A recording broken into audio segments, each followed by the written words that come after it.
এই ধর্ণা মঞ্চে যারা রয়েছে, যারা এটা অর্গানাইজ করেছে, তারাই বলেছে, তারা এসে বলে যারা এখানে কোনো আমাদের কথা ওদের কথা অনুযায়ী কোনো পলিটিক্যাল পার্টি এখানে এন্ট্রি নেয় না।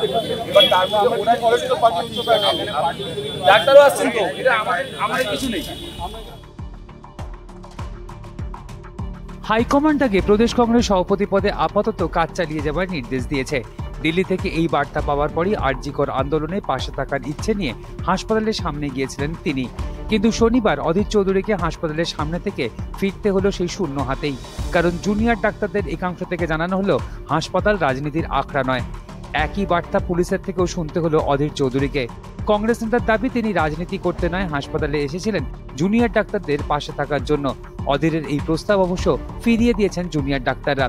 শনিবার এর আগে নির্যাতিতার পরিবারের সঙ্গে দেখা করেন অধীর চৌধুরী। ধর্ষণ বিরোধী কড়া আইন রাজ্যসভায় আনতে চলেছে রাজ্য।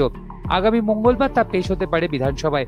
তার আগে অধীর চৌধুরীর অভিযোগ, এই ইস্যুতেও এবার নাটক করছেন বাংলার মুখ্যমন্ত্রী। কারণ তিনি ভালোভাবেই জানেন এই ইস্যুতে রাজ্যের কিছু করার নেই, এই আইন আগে থেকেই রয়েছে বলেও এদিন দাবি করেন অধীর।